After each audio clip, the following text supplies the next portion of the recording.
강혜신의 오늘의 미국.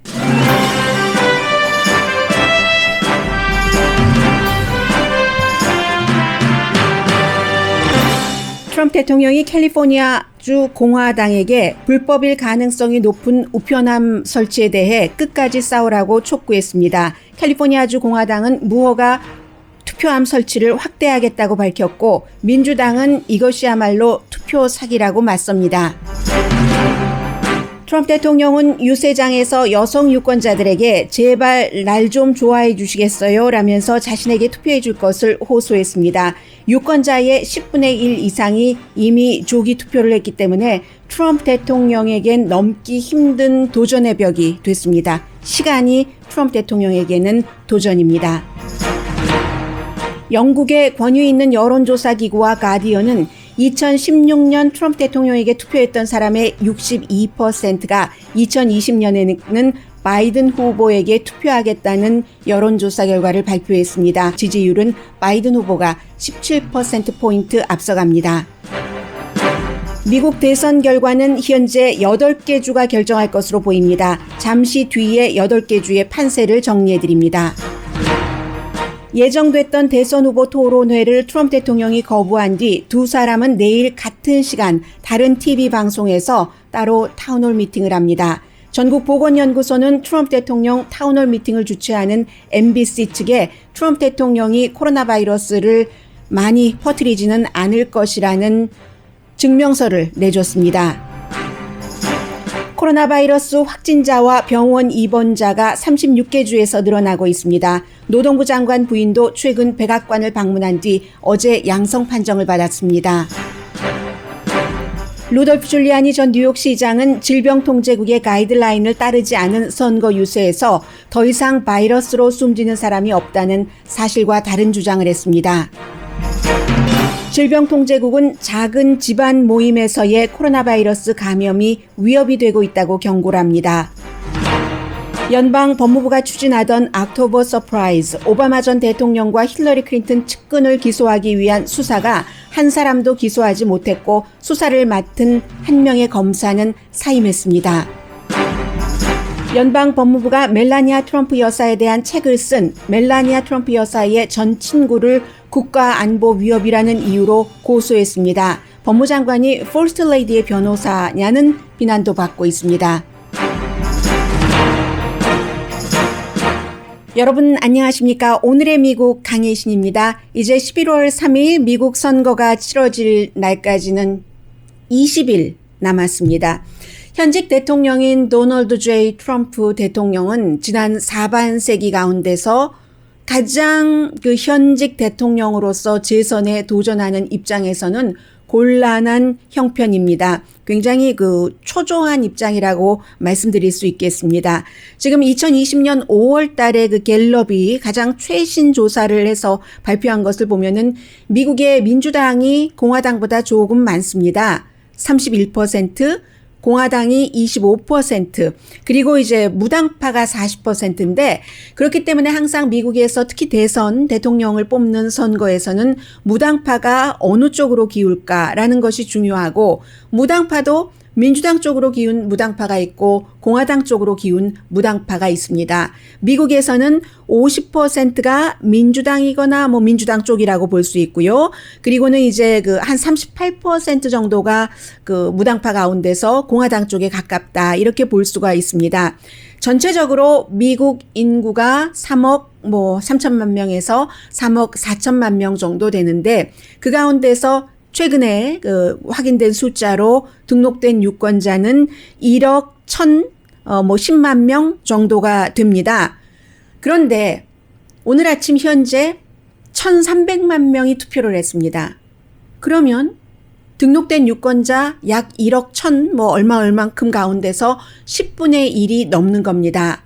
트럼프 대통령이 20일 남았고 하루에 여기저기를 많이 다닌다 하더라도 내일 같은 경우는 방송에 타운홀 미팅이 있으니까 또 스케줄을 유세를 하기 힘들 것 같고, 그 주변에서는 가능하겠지만요. 그렇게 볼 때는 시간이 좀 없는데 대통령에게는 시간 싸움이 되는 것이고, 바이든 민주당 대선 후보에게는 새로운 전략이 시간아, 빨리만 가줘라. 빨리만 가줘라. 내가 특별한 실수를 하지 않게. 뭐 그런 얘기예요. 실수를 하는 것도 엊그제 내가 상원의원에 출마합니다. 라고 얘기를 했었던 것이라든가 그런 정도의 실수죠. 그리고 이제 바로 테이프 다시 돌려보니까 본인이 대통령 선거에 출마했다라고 정정을 하더군요. 그리고 역시 그날 얘기했던 것 가운데 트럼프 대통령이 지금까지도 비난을 하는 것이 밀 롬니의 이름을 기억하지 못했다 했는데 이름을 기억하지 못한 게 아니라 밀 롬니와 자신이 이제 다른 의견이 있었다 하는 것을 얘기를 하면서 다른 의견인데 구태여 사람 이름을 밝힐 필요가 없잖아요. 그러니까 상원의원 정도로 한 겁니다. 그런데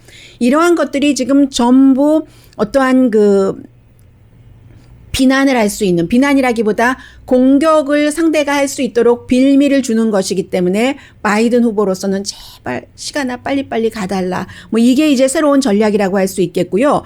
트럼프 대통령이 얼마나 지금 다급한가 하는 것은 어제 그 펜실베니아의 선거 유세에서 그대로 나왔습니다. 여성들에게 제발 나를 좋아해 주시겠어요? Please, please 하는 그 같은 그 트럼프 대통령의 선거 유세였거든요. 지금 지역적으로 제가 8군데를 잠시 뒤에 말씀을 드리겠습니다만 지역을 빼고 어떠한 특별한 유권자층을 트럼프 대통령이 가장 지금 두려워하고 있는 것이 2군데 유권자 그룹입니다. 시니어.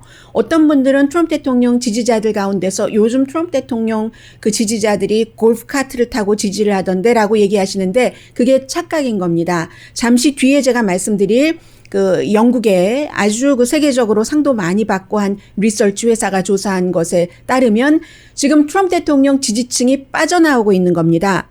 골프카트를 타고 누구를 지지한다라고 플로리다에서 행렬에 참여를 하는 사람들은 지금 트럼프 대통령을 지지하는 사람들이 아닙니다. 전에는 몇 개월 전에는 트럼프 대통령을 지지하는 행렬을 했지만 지금은 바이든 해리스 후보를 지지하는 행렬을 하고 있거든요. 그래서 트럼프 대통령이 어제 그 펜실베니아 도시 인근 유권자들 여성들에게 이렇게 구애를 해왔습니다. 내가 지금까지 해온 말은 무시하고 제발 나에게 투표해 주세요. 막대한 그 지지가 필요합니다. 존스타운이라는 곳에서의 선거 유세였습니다. Please, please. I saved your damn neighborhood, okay? The other thing, I don't have that much time to be that nice. You know, I can do it, but I gotta go quickly. We don't have time. They want me to be politically correct. Oh, yes, let's discuss it. Let's talk 네, about it. will you please like me? 라고 제일 앞에 나왔는데 들으셨는지 모르겠어요. 그러면서 내가 지금까지 컴퓨터에서 자꾸만 시리가 나와요. 다시 반복해 보세요. 재미있으세요? 시리가 반복을 하라는데 뭐 제가 반복을 어떻게 하겠어요? 뭘 터치한 것 같아요. 터치 이 패드를요. 그래서 트럼프 대통령이 내가 해온 말은 무시하고 저도 나이스할 수 있어요. 그런데 얘기를 하잖아요. 시간이 없습니다. 여러분 will you please like me 하면서 내가 여러분의 거지 같은 damn이라는 단어를 쓰잖아요. 거지 같은 이웃을 지켜줬잖아요. 오케이라고 했어요. 한 가지 뭐 나이스하게 할 시간이 없어요. You know 하면서 나도 나이스할 수 있어요. 그렇지만 시간이 없어서 그들이 나를 politically correct로 만들기를 원해요. 이게 이제 PC라는 것, 어떠한 그 자신들이 원하는 것으로 만들길 원하고 나는 아니다 하는 그런 것. 이 PC라는 것은 제가 여러분들께 말씀드릴 시간도 없어서요. 1990년대부터 미국에서 불평등이 많다. 아프리칸 아메리칸에 대해서, 소수인종에 대해서 그런 여러 가지 때문에 사람들이 좀 계몽을 해야지 된다 하면서 아프리칸 아메리칸도 아프리칸 아메리칸이라고 부르고 이런 것들이요. 그런 것을 이제 그 politically 그 correctance라고 얘기를 하는데 저 사람들이 나를 그렇게 만들기를 원해요. 이 political 그 correctness로 만들기를 원해요라고 하면서 마구마구 그 여성에게 호소를 했습니다. 그리고 이제 마지막에는 기억하세요, 여러분들? 트럼프 대통령이 한 얘기예요. 2016년도에 여성들은 나를 지지하지 않을 것이라고 했지만 52%의 여성이 나를 지지했어요.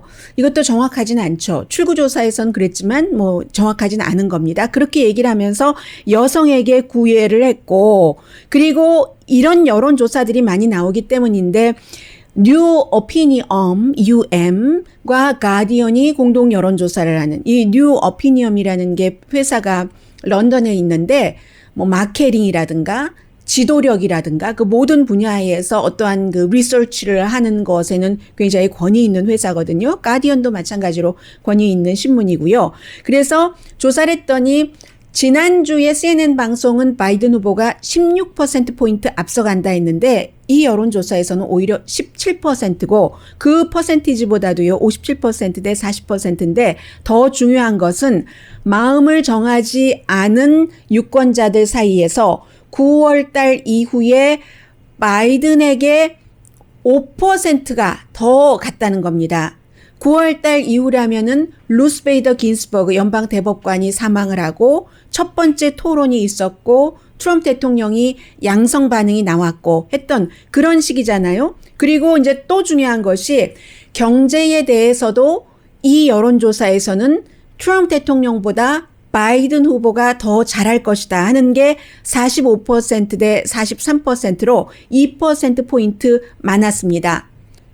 가장 위에는 코로나 바이러스 때문에 그럽니다. 사람들이 코로나 바이러스 사태에 대해서 이 지도력을 트럼프 대통령이 보여주지 못했다고 얘기를 하고 있습니다. 그런데요, 지금 앞서 말씀드린 것처럼 조기 투표, 뭐 우편 투표 굉장히 많지만 트럼프 대통령을 지지하는 사람들은 투표 당일날 투표를 많이 하거든요. 이 조사에서도 나왔는데 트럼프 지지자는 55%가 직접 투표를 하겠다고 했고 바이든 그 후보 지지자는 42%가 직접 투표를 하겠다고 했는데 이 직접 투표에는 조기 투표도 포함이 됩니다. 현장에 가서 투표하는 것이요.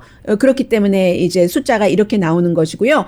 어쨌든 그리하여 물론 아직도 트럼프 대통령의 철통 같은 지지자는 분명히 존재합니다. 뭐 30 몇 %에서 많게 40%까지. 그리고 농부 가운데서 요즘 그 농무부에서 농부들에게 더 많은 그 지원금을 주고 있죠. 그러니까 지원하는 사람들도 있을 테고 어떤 농부들은 지금 당장은 괜찮지만 언젠가는 경제가 살아나지 않고 우리가 수출을 제대로 하지 못하면 우리는 이건 임시로는 안 된다. 반창고로는 안 된다라고 생각하는 사람도 있겠지만 당장 돈맛이 좋아서 트럼프 대통령에 투표하는 사람들도 분명히 있을 겁니다. 그럼에도 불구하고 그리고 환경정책도 농부들은 에탄올 이런 거에 신경을 써야지 되는데 이 조 바이든 후보가 그 환경 정책에 친환경 정책을 많이 쓰고 있기 때문에 농부들은 당연히 이 트럼프 대통령을 굉장히 많이 지지를 할 텐데요. 그래서 이런 정도가 나왔고 그리고 이번 주부터 제가 느낀 건데 미국 매체에서 저는 전부터 그 영국 매체를 많이 그 참고를 해서 여러분들께 방송을 했습니다.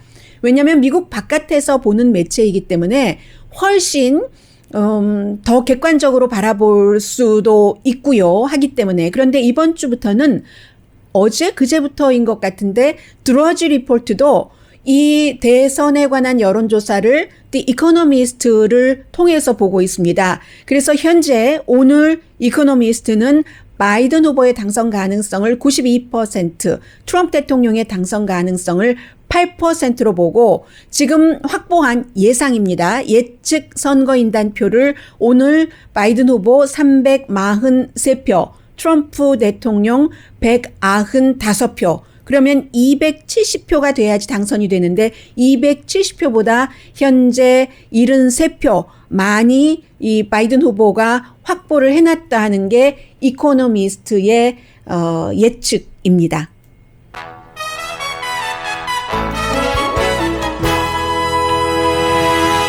지금 이 세션에서 여러분들께 8개 주가 결정을 할 거예요. 결국은 대통령을. 거기에 판세가 어떻게 돼 있는지를 전해드리려고 했는데 수치도 많이 나오고 하면 혼돈되실까 봐 방송하면서 마음을 바꿨습니다. 잠시 뒤에 전해드리겠습니다. 그리고 질병통제국이 이제 땡스기빙 데이를 준비하시는 분들도 계실 텐데요. 여러분들께 드리는 말씀도 있고요. 잠시 뒤에 전해드리겠습니다. 라디오 서울 방송 오늘의 미국 듣고 계십니다. 네, 먼저 지금부터는 딱 8개 주만 보면은 거의 될 것 같거든요. 판세 그 분석 자체가요. 그 8개 주가 8개 주 가운데서 한 군데 주만 현재 트럼프 대통령이 앞서가고 나머지 주는 여론조사 결과로는 모두 그 바이든 후보가 앞서가고 있습니다.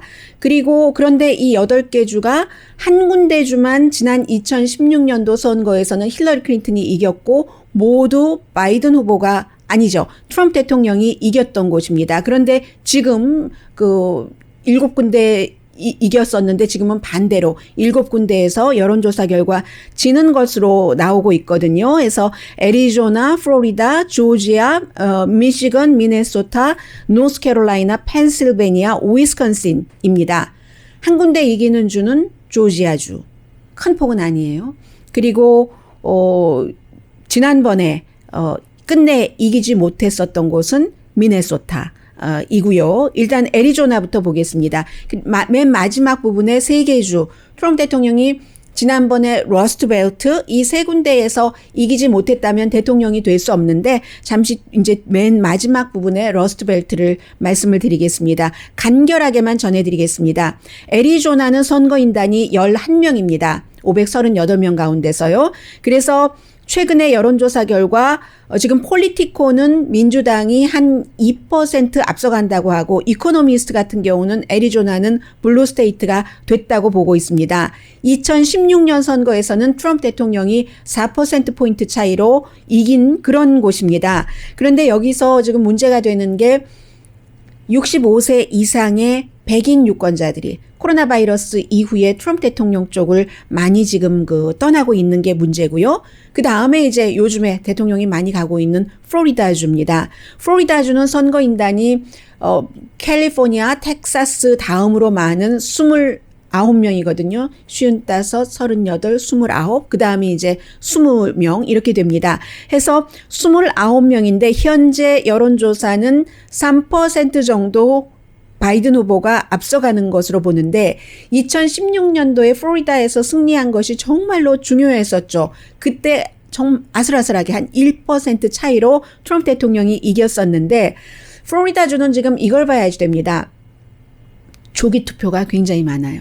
조기 투표에 사람들이 무지무지 많이 나가고 있는데 그런데 이게 민주당 사람들이 무척 많이 나간다는 거거든요. 큰 그 마진이 크다는 겁니다. 그렇지만 앞서 말씀드린 것처럼 요 며칠 제가 계속 강조해서 말씀을 드리고 있습니다. 공화당은 선거 당일 투표장에서 투표하는 사람이 많습니다. 그것까지는 봐야지 되고요. 그 다음에 유일하게 지금 트럼프 대통령이 8개 주 가운데서 여론조사에서 앞서가고 있는 조지아주 앞서가야 1%포인트밖에 되지 않습니다. 조지아주가 선거인단 수가 많아요. 16명이 되거든요.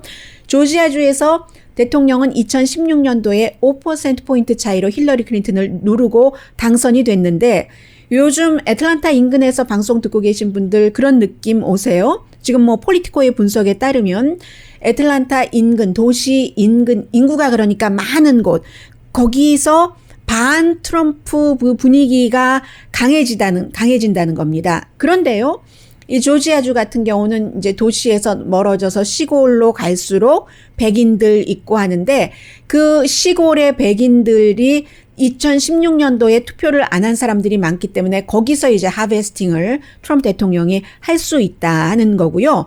그 다음에 이제 노스캐롤라이나주인데 노스캐롤라이나주도 선거인단 만만치 않습니다. 15명이거든요. 이제 당연히 민주당이 지금 그다지 많진 않아요. 노스캐롤라이나주도 2%포인트 정도 앞서가고 있는데 노스캐롤라이나주에 살고 계시는 분이라면 2개 카운티가 인구가 가장 많이 살고 있는 곳이잖아요. 맥클렌블루크. 무슨 블루크 나올 때마다 이게 독일 이름이니까 항상 브란델부르크가 생각이 나는데요. 이 맥클렌블루크와 또 그 웨이크 카운티 지난번 선거에도 이 2군데에서 결정을 했고 이번에도 마찬가지로 이 2군데에서 결정을 할 겁니다. 그리고는 이제 러스트벨트가 3군데가 남았습니다. 미네소타 한 군데 말씀드리고요. 미네소타는 지난번에 트럼프 대통령이 끝내 이기지 못했었던 곳입니다. 미네소타는 워낙에 노조가 생긴 곳이기 때문에 블루 분위기가 강해요. 그래서 미네소타도 선거인단은 10명이고 최근에는 한 9%포인트 차이로 바이든 후보가 앞서가고 있습니다. 여기서 미네소타에서도 이번에 이 코로나 바이러스에 양성 반응 나오고 감염된다. 이런 네, 제가 이걸 안 켜놓고 했어요. 죄송합니다. 한번 끄면은 꼭 있게 되더라고요. 고맙습니다. 좋은 아침, 좋은 하루 진행하시는 선우 씨 같아요. 얘기해 줬습니다. 그래서 미네소타가 선거인단이 10명이고 지난번에 트럼프 대통령이 약간의 차이로 졌기 때문에 이번에 이겨볼까 하고 본인이 코로나 바이러스 양성 반응이 나오기 전에 루스 베이더 긴스버그가 사망하기 전에 그렇게 꿈을 꿨었던 지역인데 그 꿈은 이제 사라지고입니다. 2016년도에 그 민주당이 2%포인트 차이로 이겼었거든요. 그래서 굉장히 놀랐었던 곳인데 미네소타주에서도 백인 사이에서 트럼프 대통령에 대한 지지도가 내려가고 있는데 이런 모든 것들을 다시 내 쪽으로 끌어오기에 시간이 너무 없어요. 지금 트럼프 대통령에게. 그리고 러스트벨트 세 군데입니다. 미시건 선거인단 16명, 현재 바이든 후보가 6%포인트 앞서갑니다. 공화당이 미시건주에서도 그 당시에 정말로 아주 작은 표로 트럼프 대통령이 이겼었어요. 그런데 지금은 바이든 후보가 6% 앞서가고 선거인단이 16명이나 되기 때문에 굉장히 중요하죠. 올해도 미시건, 위스콘신, 펜실베니아에서 트럼프 대통령은 전에 여기서 이겼기 때문에 이길 수 있었는데 지금 여론조사 결과에 보면 트럼프 대통령이 이 러스트벨트에서 전부 지고 있습니다. 미시건주의 백인은 트럼프 대통령에게서 좀 멀어지고 있고 대신에 2016년도에 투표를 하러 나가지 않았었던 흑인들이 지금 투표 열기가 조금 있기 때문에 이걸 봐야지 되고요. 펜실베니아가 네 번째로 선거인단이 많은 선거인단 숫자가 20명이죠. 선거인단으로 따지면 사람으로 따지면 현재 펜실베니아에서 폴리티코는 6%포인트 바이든 후보가 앞서간다고 하지만 7%, 8%까지 나오는 곳도 있어요. 그런데 펜실베니아에서도 간신히 1% 정도로 트럼프 대통령이 2016년도에 이겼었습니다. 여름만 하더라도 펜실베니아는 트럼프 대통령에게 유리하게 진행이 됐었어요. 7월에서부터 8월, 9월 이때까지 그 이후에 딱 막힌 겁니다. 이게 이제 여름에는 블랙 라이브스 매터 시위 있고 하면서 법과 질서 얘기를 하고 도시 인근 어떻게 되느냐고 하고 했는데 역시 코로나 바이러스 때문에도 여기 펜실베니아에서도 지금 밀리고 있고요. 위스콘신 마지막 러스트벨트 위스콘신도 선거인단 10명이고 최근에 바이든 후보가 6%포인트 앞서가는데 2016년에는 트럼프 대통령이 1% 정도 앞서가서 이겼던 곳입니다. 그런데 코로나 바이러스 취약 지역이잖아요. 특히 위스콘신 같은 경우는 지난 한 달 사이에 코로나 바이러스에 감염돼서 입원한 사람들 그 비율이 3배가 늘어났습니다. 그리고 또 하나 위스콘신주에서는 그린당이 어쨌든 투표 용지에 이름을 올릴 수가 없게 돼 있거든요. 지난 2016년도에는 힐러리 클린턴이 여기서 1% 정도, 1% 약간 안 될 거예요. 그 정도로 졌을 때 그린당 후보가 조금 가져간 것이 있습니다. 그런데 이번에는 이러저러한 이유로 그린당 후보의 이름도 없기 때문에 그렇다 해서 8개 주에서 지금 전부 조지아주를 제외하고는 트럼프 대통령이 불리하다. 이 8개 주가 선거 당락을 결정을 할 것이다라고 전문가들은 보고 있습니다. 그런데 이 폴리티코가 조금 더 좀 보수적으로 계산을 해놨어요. 지금 많은 매체에서는 특히 영국의 이코노미스트 같은 데는 애리조나, 플로리다 완전히 바이든 후보 쪽으로 간 것으로 보고 있거든요. 미네소타는 물론이고요. 펜실베니아도 마찬가지고, 미시건까지 전부 조지아 정도, 노스캐롤라이나 정도 혼돈될까? 그리고 여기에 한두 군데 더 붙인다면은 오하이오주 정도. 오하이오주는 트럼프 대통령이 우세하다가 지금 거의 비슷비슷하다. 이 정도로 볼 수 있을까요? 그렇습니다. 그래서 이 8군데 주만 여러분들께서 앞으로 살펴보시면 될 것 같습니다. 이변이 없는 한. 그리고 또 중요한 문제. 캘리포니아주의 공화당이 unofficial인데 일부 우편함이라고 제가 맨 앞에 헤드라인에 잘못 말씀을 드렸어요. 죄송합니다. 연결해 자꾸만 죄송하대요. 이거 제가 지금 뭘 모르는 거예요. 제가 어느 부분을 이 패드를 터치를 하면은 시리가 등장을 하나요? 컴퓨터에서. 네. 어쨌든 제가 오늘 알고 다시는 이런 실수 안 하도록 하겠습니다. 그래서 이 트럼프 대통령이 이 캘리포니아주 공화당에게 이 unofficial 투표용지 수거함을 official이라고 써서 50군데 이상 놓아서 지금 캘리포니아주 검찰총장과 총무처 장관이 걷어내라. 리스트는 거기에 투표함에다가 투표용지 넣은 사람 리스트 다 주고 목요일인 내일이죠. 걷어내라 했는데 공화당이 어제 어떻게 얘기했냐면 아니다. 우리 더 이거 확대해서 그 캐비넷처럼 생긴 까만색 그 투표함을 여기저기다 놓겠다. 원래 어피셜 투표함과 이 투표함의 차이는요. 이 투표함이 unofficial 투표함이 더 작습니다. 작고 날씬하고 캐비넷처럼 검은색 로 돼 있고요. 그에 비해서 official 투표함은 아주 크고 뚱뚱하고 하얀색과 파란색으로 official이라고 공식 투표함이라고 크게 써 있거든요. 그런데 공화당에서는 우리 이거 확대할 거야. 단지 official이라고 써 있는 공식 투표함이라고 써 있는 공식장만 떼버릴 거야 라고 어제 얘기를 했습니다. 그랬더니 트럼프 대통령이 끝까지 싸워라. 공화당 끝까지 싸워라. 공화당이 이런 것을 공화당 유권자가 많은 지역에 설치를 했다는 거잖아요. 오렌지 카운티와 LA 카운티에서도 공화당 유권자가 많은 거, 프레스노에서도 마찬가지로. 그래서 공화당 유권자들이 좀 시간이 없어서 놓치고 이러지 못하도록 거기에 투표함에 넣도록. 물론 민주당도 오피셜이라고 써 있으니까 넣겠죠. 그리고 그 투표함 보니까 열쇠통이 있어서 그 공화당에서 그 열쇠통으로 그 열쇠로 열고 그 안에 있는 그 투표용지를 수거해다가 선거관리국에 가져다 준다는 얘기입니다. 상식적으로는 아닌 것 같죠? 예, 상식적으로는. 그런데 공화당이 주장하는 바는 2016년도 법 그리고 2018년도에 약간 수정이 됐습니다. 선거 자원봉사자가 내가 이 투표용지를 직접 어디에 전달하지 못할 때 선거 자원봉사자가 이 유권자의 동의를 얻어서 대신 전달해 줄 수 있도록 하는 그런 법이 통과됐기 때문에 그게 뭐가 다르느냐라고 얘기를 하고 있고 트럼프 대통령은 아니 그런 거 민주당이 오랫동안 해왔던 것 아니야. 말하자면 그 ballot harvesting을 얘기를 하는 거예요. 투표용지를 거두는 것. 그런 것을 민주당이 오래 해온 거 아니야 하면서 법정에서 봅시다. 공화당이요 강하게 싸우라. Fight hard, Republicans 하고 느낌표를 딱 찍어서 그 트윗을 했거든요.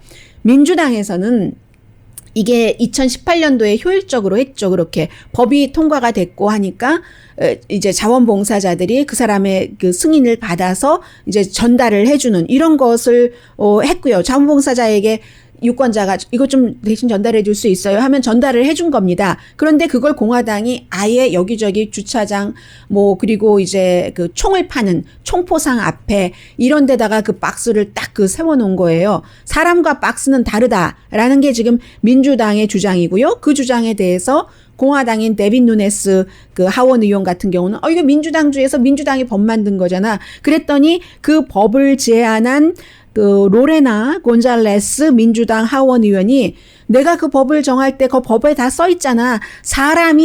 정해진 사람이 유권자가 허락한 사람이 전달을 하라고 했지 누가 자물쇠를 열고 잠그고 하는 그런 통을 세워놓고 공화당이 그거를 무더기로 수거하라고 했어. 박스가 아니잖아.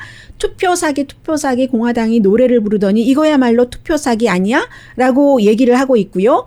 그리고는 이제 민주당 그 총무처 장관이나 또 그 총무처 장관이나 검찰총장도 마찬가지로 법이 어디 제3의 그 투표함을 만들라고 했는가라고 얘기를 하고 있고 대부분의 법 전문가들 특히 이제 선거법 전문가들은 최종적인 결정은 법원에서 하겠지만 그래서 그 CU 그 코트에서 보자고 트럼프 대통령이 얘기를 한 거고요. 그렇지만 공화당이 대체적으로는요. 공개적으로 법을 무시하면서 선거 관계자인 척한 중범을 저질렀다라는 얘기. 이게 이제 어떤 법 관련 센터의 그 한 분이 한 얘기예요. 이게 바로 유권자 억압이다. 보로 그 서프레이션이다. 그 결과를 어떻게 믿을 수 있겠는가? 통에 민주당도 집어넣고 공화당도 집어넣고 열쇠는 공화당이 갖고 있고 그것을 걷어다가 선거관리국에다가 무더기로 가져다 준다고 하니 이런 얘기입니다. 근데 대통령이 이걸 강하게 지키라고 지금 얘기를 했고요. 잠시 뒤에 코로나 바이러스에 대해서 전해드리겠습니다. 중간에 끄면 안 되겠어요. 중간에 끄면은 이 생방송 안에 제가 자꾸만 잊어요. 다시 켜는 것을.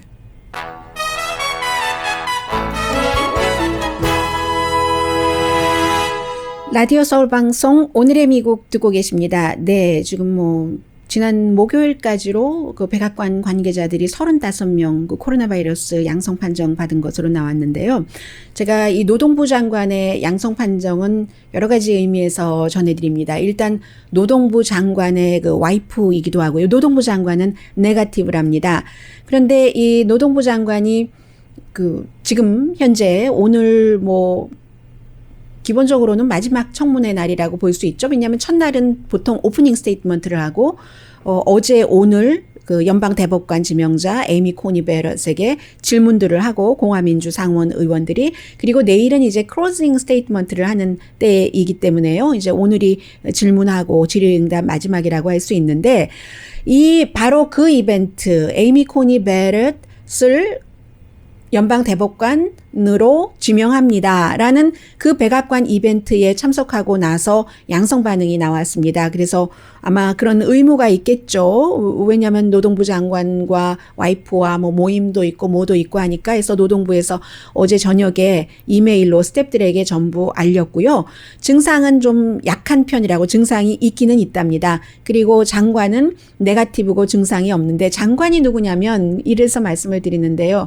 유진 스칼리아입니다. 유진 스칼리아가 누구냐면은 안토닌 스칼리아. 안토닌 스칼리아 연방 대법관이 지금 지명 그 청문회를 받고 있는 에이미 코니 베럿이 서기를 했었던 그리고 나의 멘토다라고 얘기하는 보수 연방 대법관이잖아요. 앤토닌 그 스칼리아 대법관이 사임해줘서 이 대통령이 굉장히 그 좋아했고 고마워했고 그랬잖아요. 또 한 사람은 또 아들이 무슨 그 당시에 그 도이체뱅크에서 일하기도 했고 아무튼 그렇습니다. 그래서 그 아들이 대통령에게 융자해 주는데도 관여를 했어요. 이 앤토니 스칼리아 연방 대법관 아들이요. 그리고 아무튼 현재는 지금 그 유진 그 스칼리아는 노동부 장관인데 그런 이유로 전부 갔죠. 그 어머니도 가고 그 유진 스칼리아도 가고 와이프 트리시 스칼리아도 갔는데 어머니에 대해서는 말하지 않지만 이 장관의 부인은 역시 반 오피셜 하는 사람이기 때문에 이런 발표가 나왔습니다. 그리고는 이제 미네소타주에서 나흘 간격을 두고 트럼프 대통령과 바이든 후보가 선거 유세를 했습니다. 트럼프 대통령이 18일, 바이든 후보가 22일. 미네소타 지금 격전지라서 말씀드리는 겁니다. 그런데 트럼프 대통령의 그 선거 유세에서 적어도 지금 그 확인된 사람이 22명이 양성 반응으로 나왔고 바이든 후보 측에서 2명이 나왔습니다. 22명과 2명이 큰 차이가 없는 것 같지만 퍼센티지로 하면 굉장히 10배 이상 차이가 나는 것이고 물론 군중도 트럼프 대통령은 많이 모았고 이 바이든 후보는 거리두기하고 요즘 거의 몇십 명 이 안에서 하고 있거든요. 정견 발표하는 그런 형태로 하고 있습니다. 어제도 펜실베니아 그 트럼프 대통령 선거 유세에 그 공항에서 모였는데요.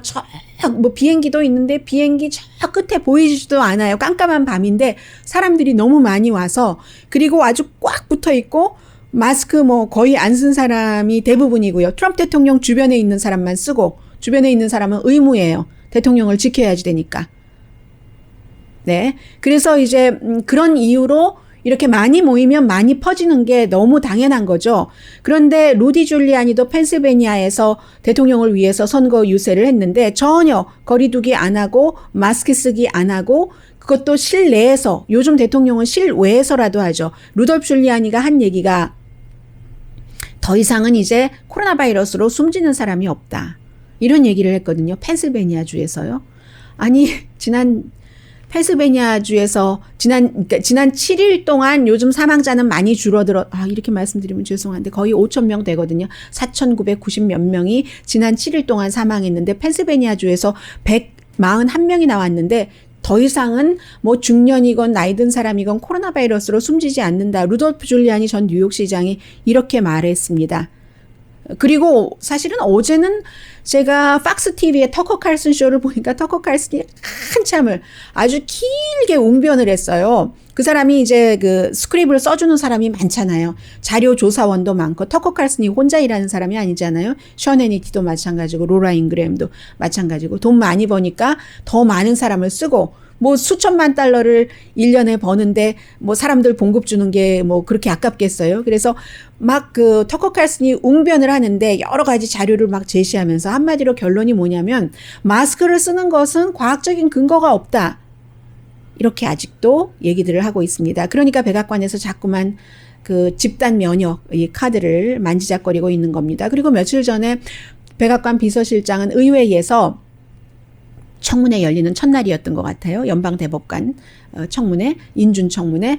거기서 이제 CNN 기자가 이제 질문을 하는데 마스크를 이 사람이 안 쓰니까 마스크를 쓰고 답을 해달라고 했습니다. 왜냐하면 비서실장이 대통령이 양성 반응일 때도 계속 옆에 같이 있고 했었잖아요. 그랬더니 나 마스크 쓰고 말하라 그러면 말 안 해. 하고는 답변 안 하고 가버렸어요. 지금 이게 그 백악관과 대통령 주변에 코로나 바이러스를 대하는 그러한 그 멘탈리티거든요. 그런데 CDC, 질병통제국의 얘기를 들으셔야지 됩니다. 질병통제국은요, 집안 모임이 몇 사람만 모이는 것에서도 지금 코로나 바이러스가 확산되고 있기 때문에 이 질병통제국장이 그 로버트 레드클리프 질병통제국장이 어제 주지사들과의 컨퍼런스 콜에서 강조를 한 부분이거든요.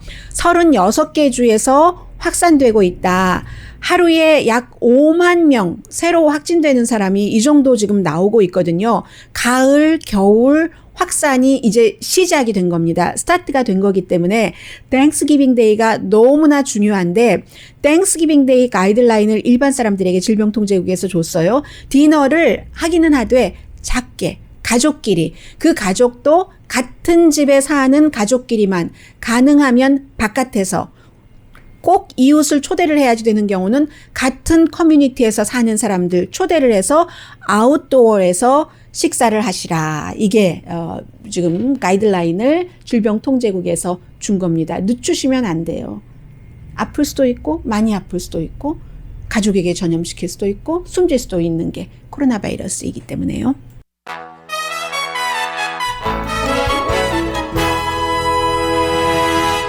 라디오 서울 방송 오늘의 미국 듣고 계십니다. 좀 몇 가지 전해드리지 못한 뉴스를 단신 형식으로 전해드리겠습니다. 내일 NBC, ABC에서 각각 로스앤젤레스 시간으로 오후 5시에 트럼프 대통령, 바이든 후보가 따로 그 타운홀 미팅을 하는데요.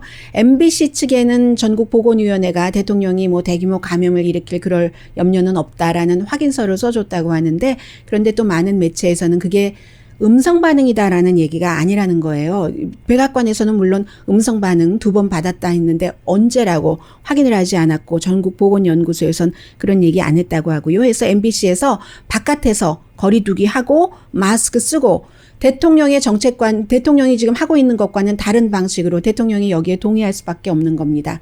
지금 아무리 많은 곳을 다녀도요, 몇만 명 예를 들어서 그렇게 모은다고 하더라도 텔레비전을 통해서 수백만 명이 보고 그런 것과는 다르잖아요. 본인이 이번 그 토론을 취소를 했고 그러므로 인해서 바이든 후보가 먼저 타운홀 미팅 하겠다고 하니까 또 다른 곳에서 따로 이게 무슨 낭비예요. 한 군데서 같이 두 사람이 할 때 그 보고 비교를 할 수 있는데 지금 그렇게 돼 있고요. 또 하나는 이것은 연방 법무부에서 몇 가지로 조사를 했습니다. 무슨 뭐 1월 달에도 했고 얼마 전에도 했고 뭐 존 더럼도 했는데 결국은 모든 사람들이 존 더럼 거는 조금 아직까지 하고는 있는데 이게 옥토버 서프라이즈로 쓰려고 하다가 선거 전에 발표하지 않는다고 하니까요. 모든 것의 포커스는 오바마, 힐러리 클린턴이 선거 2016년 당시에 뭐 본인과 본인 주변 사람들을 감시하고 잘못했다 했던 거. 그래서 그들을 기소해야지 된다 하는 건데 모든 케이스, 3가지 케이스가 지금 거의 클로즈가 돼서 한 케이스에 대해서는 아예 그 사람이 법무부까지 떠났거든요. 이게 연방 법무부가 기소하기로 작정하고 법무장관이 했었던 일인데도 게임 끝났다. 얼마 전에 피리어드 했는데 다시 한번 피리어드 찍어드리고요. 그리고 법무부가 대통령 와이프의 친구가 책을 썼는데 책에서 이것저것 뭐 여러 가지 전 여러분들께 말씀도 안 드렸어요. 그런 내용들을 발표를 했는데 그게 국가 안보에 위협이 된다면서 그 대통령 그 와이프의 전 친구였었던 여성을 고소를 했습니다. 그러니까 전에 그 검사로 일하던 사람이 윌리엄 바가 대통령의 변호사 픽서일 뿐만이 아니라 이제 멜라니아의 변호사까지 하네. 이런 얘기도 있고요. 지금 연방 그 대법원에서는 굉장히 그 무리 없이 잘 그 진행을 했다. 답변을 했다. 아주 뭐 교수를 15년이나 지냈으니까 에미 코니 베렛 연방 대법관 지명자가요. 그렇게 했다는 것 나오고 있습니다. 네, 트럼프 대통령이 여성들에게 Will you please like me 하니까 Will you still love me tomorrow 하는 노래가 생각났어요. 강희신이었습니다.